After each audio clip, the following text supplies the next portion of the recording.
ቆቀር በመጥበሻ ወይም ጮርናቄ በመጥበሻ፣ አሳምቡሳ በመጥበሻ፣ ካንፎርሽ በመጥበሻ፣ እንቁላል በመጥበሻ፣ ሁሉም በመጥበሻ ነው የሚሰራው አይደለም። ብረት ድስት ለምንድን ነው የሚያገለግለው? ለወጥ መስሪያ፣ ለሩዝ መቀቀያ ወዘተ ምናምን ለመሳሰሉት። ማን ነው ጮርናቄ ወይም ደግሞ ቆቀር አይሰራም ያላቸው?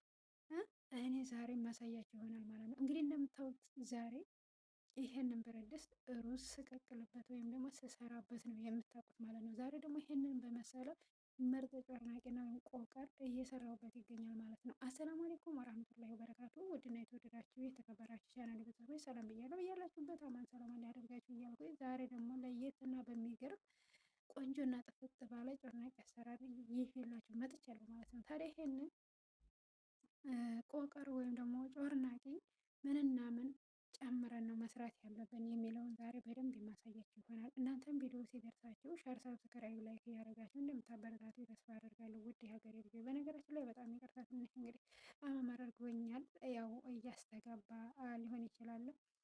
በቻልኩት እንግዲህ ዛሬ ስራውም ሆነ ቤቱም ሆነ ቅይር አለበት ቦታ ላይ ነው ማለት ነው። እንግዲህ ይታያችሁም አይታያችሁም አለኋለው ሰዓቱም አይደለም። ያው እንግዲህ በፍርሃትም ነው እየቀረኩ ያለሁት ማለት ነው። ምክንያቱም ያለሁት ሌላ ቦታ ነው።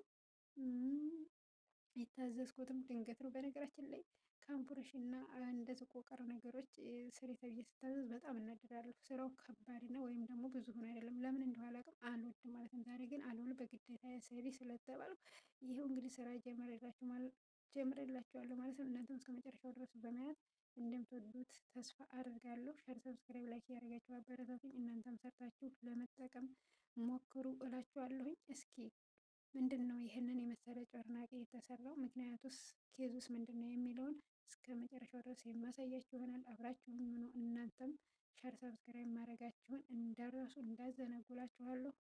እወዳችኋለሁ። ሀገር፣ ቤተሰብ፣ ዘመድ አዝማዶቻችንን በያለንበት አላህ ይጠብቃል። እስኪ ወደ ስራው ልጋብዛችሁ፣ አብረን እንስራ። እዚህ ጋር እንግዲህ እንደምታው ፉርኖ ዱቄት 1 ኪሎ አዘጋጅቻለሁ ማለት ነው። እንግዲህ እዚህ 1 ኪሎ ፉርኖ ዱቄት ላይ ምንና ምን እንጨምራለን የሚለውን አብረን የምናየው።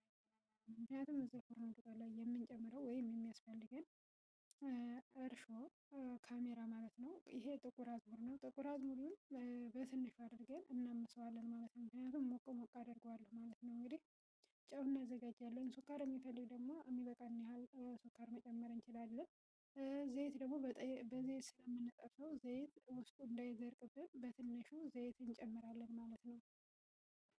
ስለዚህ እንደዚህ አድርገን ትንሽ ካመስ ነው በኋላ ጥቁር አዝሙዱን ምን ማድረግ እንዳለብን የማሳያችሁ ይሆናል። እስከ መጨረሻው ድረስ ለመከታተል ሞክሩ እናንተ ማለት ነው። አሁን እዚህ ዱቄት ላይ ጨው ጨመርኩ ማለት ነው። እርሾ ካሜራ ማለት ነው ጨመርኩኝ፣ የፈረንጅ እርሾ። ከዛም በኋላ ትንሽ የሚያስፈልገኝን ያህል ሱካር እጨምራለሁ ማለት ነው። ሁሉንም በእንደዚህ መልኩ ሁሉንም እያንዳንዱ ደባልቃለሁ ማለት ነው። ፉርኖ ዱቄቱ ጋር ማለት ነው። ይሄ ሱካር ነው፣ እንትን እርሾ ካሜራ ማለት ነው። ከዛን ጨምርና ትንሽ ይቅርታ፣ ትንሽ አመም ስላደረገኝ ያስተጋባል። እንግዲህ ያው አይታችሁ መረዳት ትችላላችሁ አብዛኛውን ማለት ነው። በጣም ይቅርታ። ስለዚህ እንደዛ አድርገን ከደባለቅን በኋላ አንድ ማንካ ዘይት እንጨምራለን ማለት ነው። እንደዛ አድርገን ከጨመርን በኋላ እኛ በደንብ አድርገን እንደባለቅና እናሸዋለን ማለት ነው። እንደዛ አድርገን እንደባለቃለን ማለት ነው። ከደባለቅን በኋላ በእጃችን ነው ማሸት የሚጠበቅብን ማለት ነው። በእጃችን እናሻለን። እንደዛ አድርገን ሞቅና ለሰስ ያለ ውሃ አዘጋጅተን እሱን ጠብ እያደረግን እናሻለን ማለት ነው። እናንተ እስከ መጨረሻው ድረስ ካያችሁ ትጠቀሙበታላችሁ፣ ትወዱታላችሁ ማለት ነው። የትም እንዳትሄዱ እስከ መጨረሻው ድረስ ለማየት ሞክሩ። እንግዲህ ዛሬ ትንሽ ቦታውም አይመችም፣ ያለሁበት ቦታ ትንሽ ለመቀረጽ እንግዲህ ምናልባት ይታያችኋል ብዬ ተስፋ አደርጋለሁ ማለት ነው። እንደዚህ አድርገን ካሸነው በኋላ ኮፈታውን 2 ጊዜ ነው የምንመልሰው ማለት ነው። እንደዚህ አድርገን በደንብ አሸቼ ጨርሻለሁ ማለት ነው።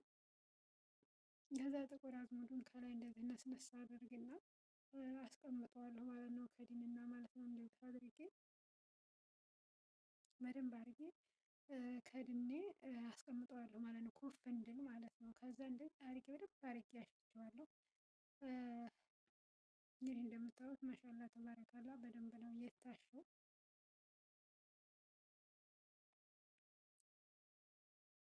ስለዚህ እንደዚህ አድርገን አስተካክለን ክድ እናደርግና ቁጭ አደርገዋለሁ ማለት ነው። እንደምታዩት እንግዲህ እንደዚህ አድርጌ ከደንኩት ማለት ነው። ከዛ ያው ኮፍ አለ ከፈትኩት። ከዛም በኋላ አሁንም አንድ ዙር እናሽና መልሰን እንከርነዋለን ማለት ነው። እንግዲህ የመጀመሪያው ኩፍታ ነው ይሄ እንደምታዩት ማለት ነው።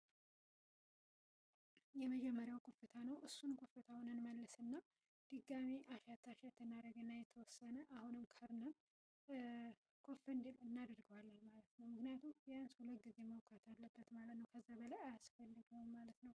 ምርጥ ጮርናቄ ወይም እንዲሆንልን ማለት ነው። ስለዚህ ልስልስ ያለና ጥፍጥ ያለ ተወዳጅ የሆነ ጮርናቄ ይወጣልናል ማለት ነው። እንዲህ አድርጌ ከደንኩት። ሁለተኛው ኩፍታ ከተመለሰ በኋላ እንዲህ አድርጌ ዘይቱን በትንሹ ማጋል አለብኝ። ታዲያ በምንድን ነው የምንጠብሰው? ዛሬ ነው በብረት ድስት ጠብሼ ነው የማሳያችሁ ማለት ነው። ምክንያቱም ዘይቱ ከፍ ማለት ስላለበት ማለት ነው። እንዲህ ሁለተኛው ኩፍታ እንግዲህ እንደምታዩት ነው ማለት ነው። ክዳኑን አድርሶታል ማለት ነው። ከዛም በኋላ እንዲህ አድርጌ እመልሰዋለሁ ማለት ነው። ኩፍታውን ከመለስኩት በኋላ ጠረጴዛ ላይ የተወሰነ ዱቄት በተንና አብረን የምናዳምጥ ይሆናል ማለት ነው። እንዲህ አድርጌ ቆርጠዋለሁ ማለት ነው። ጠቀልልና ከዛ ልክ አንደኛዋን ቆርጦ ወስድና እዚህ ጋር ነሰነስኩት ዱቄት ላይ ጨምርና አዳምጠዋለሁ ማለት ነው። በስሱ ማለት ነው። እንደዚህ አድርጌ ካዳመጥኩት በኋላ ቶሎ ኩፍ ሳይልብን ቦታው ላይ እንዲህ አድርገን እንጠቀልለዋለን ማለት ነው። እንጠቀልለውና ከጠቀለልነው በኋላ ምን ማድረግ እንዳለብን ተመልከቱ። እንደዚህ አድርጌ ከጠቀለልኩት በኋላ ልክ በደንብ አድርጌ በሳይዝ እቆርጠዋለሁ ማለት ነው። እንደዚህ አድርጌ ጠቅልዬ የጨረስኩት ማለት ነው። ከዛም በኋላ እንቆርጣለን ማለት ነው። ተከተሉን በደንብ ወጥ በጣም ቀላል ነው። በነገራችን ላይ ለሚሰራ ቀላል ነው፣ አያስቸግርም። ለገበያ ለልጆች ለተለያየ ነገር ልንሰራ እንችላለን። እንዲህ አድርገን እቆርጠዋለሁ ለአራት ማለት ነው። እንዲህ አድርጌ ከቆረጥኩት በኋላ በዚሁ በቢላዋ የተወሰነ ቅርጽ እሰጠዋለሁ ማለት ነው። እንደዚህ አድርጌ ተመልከቱ። እንደዚህ ካደረግነው በኋላ የተወሰነ እንግዲህ እንዲህ አድርጌ ይሄ ስልክ የወደቀለት እኔ ነው ያደርገኝ እዚህ ውስጥ ማለት ነው። ብቻ እንደዚህ አድርጌ አቀረብኩት መሰል ትንሽ ታያችኋል ብዬ ተስፋ አድርጋለሁ። እንደዚህ አድርጌ ቆረጥ ቆረጥ አድርጌ ጫፉን ቅርጽ አወጣሁኝ። ከዛ ዘይቱ ብረት ድስት ውስጥ ጨመርኩ ማለት ነው። ከዛ ዘይቱ በደንብ መጋል የለበትም። እንደዚህ አድርጌ እንደምታዩት እንትን ብዬ በቢላዋ ቅርጽ አውጥቼለታለሁ ማለት ነው። እንደዚህ ቆርጬ ማለት ነው። ከዛ በጫፉ እንደዚህ ሰንጠቅ ሰንጠቅ አድርጌ ቅርጽ እንዲያወጣ አድርጌ ጨምረዋለሁ። ከዛ ዘይቱን ልክ በደንብም ሳይግል፣ ምክንያቱም ቶሎ ተጋለ ተላይ ያርና የሆነ መልኩ ያምርና ውስጡ ወዴት ይሆንብናል። ግን ዘይቱ በጣም ሳይግል ነው የምንጨምረው ቀስ እያለ እንዲበስል ማለት ነው። ከዛ ለአንደኛ ዙር ምን እናደርጋለን? እንከርነዋለን ማለት ነው። ብረት ድስቱን ክዳኑን ማለት ነው። እና እንደምታዩት ምርጥ ጮርናቄ ነው የሚወጣው ማለት ነው።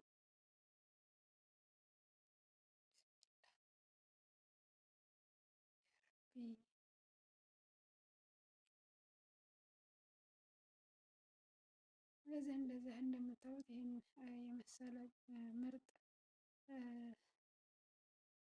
የሆነ ነው ማለት ነው። ስለዚህ እናንተም ሰርታችሁ እንደምትሞክሩት አልጠራጠርም። እውነት ስራውን በጣም ቀላል ነው፣ ጥፍጥ ያለ በተለይ እንደዚህ ጠዋት ወቅት ላይ በሻይ ለልጆች ምናምን በጣም ነው እንትን የሚለው የሚጥመው ማለት ነው። ሰርታችሁ ለመጠቀም ሞክሩ ማለት ነው። እንዲህ አድርገን ከደን አድርገን ስንከፍተው ተመልከቱት እንግዲህ ምን እንደሚመስል ማለት ነው። ማሻላ ተባረካላ በጣም ምርጥና አሪፍ የሆነ ተበልቶ የማይጠገብ ጮርናቄ ነው። እኔ እውነትን ነው የምላችሁ፣ ሰርታችሁ ብቻ እናንተ ለመቅመስ ሞክሩ፣ ትወዱታላችሁ። እና ሀሳብ አስተያየት ካላችሁ በኮሜንት አስቀምጡልኝ ውዶቼ። እንግዲህ በጣም ይቅርታ ያው ትንሽ ትንፋሽ እየተቆራረጠም ቢሆንም ያው ከመጥፋት ብዬ ነው ማለት ነው። ለማንኛውም የዛሬው ቪዲዮ ይህን ይመስል ነበረ። ከወደዳችሁ ሼር፣ ሰብስክራይብ፣ ላይክ እያደረጋችሁ አበረታቱኝ። ውድ የሀገሬ ልጆች እወዳችኋለሁ፣ አከብራችኋለሁ። በያላችሁበት አማን ሰላም አላህ ያደርጋችሁ። ሀገራችንንም አማን እኛንም ሰላም አድርጎ የተሰደድነውንም በሰላም ለሀገራችን አላህ ያብቃን። ይህን ይመስላል ማለት ነው ውዶች። እንግዲህ የዛሬው ቪዲዮ በሌላ ቪዲዮ እስከምንገናኝ ድረስ ሰላም ሁኑልኝ። ሰላም አለይኩም ወረህመቱላሂ ወበረካቱ።